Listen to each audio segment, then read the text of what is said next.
नमस्कार मित्रांनो. ज्या महाराष्ट्रामध्ये आपण जय महाराष्ट्र, जय शिवाजीराजे भोसले असे नारे करतो, त्याच महाराष्ट्रामध्ये नाशिक भागातील मालेगाव तालुक्यामध्ये एक छोट्याशा गावामध्ये एका चिमुकलीवरती अत्याचार झाला होता. हे आपणा सर्वांनाच माहिती आहे.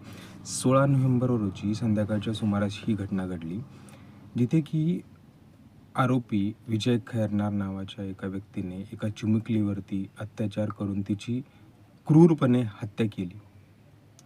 आणि आज त्या घटनेला जवळपास 10 दिवस पूर्ण झाले असून अजूनही त्यावरती सुनवाई उद्या होणार आहे.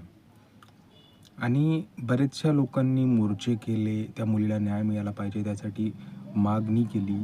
पण आपण बघतोय की बरेचसे जण या प्रकरणाला, या घटनेला इतकं गंभीरपणे घेत नसून फक्त त्याचा एक न्यूज बनवून आपल्या चॅनेलवरती व्ह्यूज कसे वाढवता येतील, लाईक्स कसे वाढवता येतील, मोठा व्हिडिओ बनवून त्याला म्हणजे त्यावरती पैसे कसे कमवता येतील, यासाठी फक्त काही जण प्रयत्न करत आहेत. अरे लाज वाटली पाहिजे. जसं की आपण बघतो न्यूजमध्ये बरेचसे जण, आता मी काल एक न्यूज पाहत होतो, 1-2 न्यूज पाहिल्या. त्यामध्ये म्हणजे असं वापरलं गेलं की ब्रेकिंग न्यूज, यज्ञा प्रकरणामध्ये झाला मोठा खुलासा, मुलीच्या आईने दिले त्या प्रकरणाला वेगळेच वळण. अरे 10 मिनिटाचा तो व्हिडिओ असेल, त्या 10 मिनिटाच्या व्हिडिओमध्ये 7 मिनिट तर तो हेच नवीन खुलासा, वेगळं वळण यावरतीच बोलत होता. प्रकरण तर त्यांनी लास्टच्या 2 मिनिटांमध्येच सांगितलं असेल, पण ते 2 मिनिट पण तो इतकं घुमवून फिरवून सांगत असेल की ते बघूनच माणसाला पूर्णपणे चिरड येऊन जाणार आहे.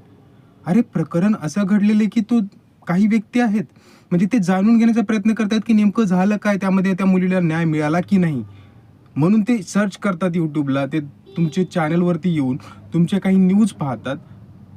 आणि तुम्ही जर का त्यामध्ये 7 ते 8 मिनिट अशा प्रकारचे जर का काही म्हणजे वर्ड्स यूज करताय, तेच घुमून फिरवून सांगताय, तेच घुमून फिरून सांगताय.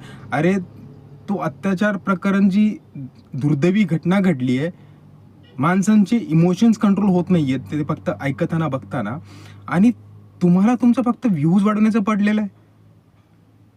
काय वेगळा खुलासा म्हणजे काय होता? मुलीच्या आईने काय खुलासा केला होता माहितीये?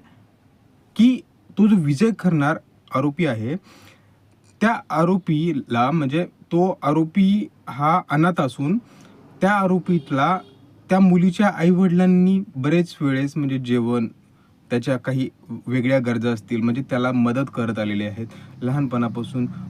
जसं म्हणजे तो अनाथ आहे तर त्याला त्याचा डब्बा जेवणासाठी म्हणजे त्याचा जो डब्बा असायचा तो त्या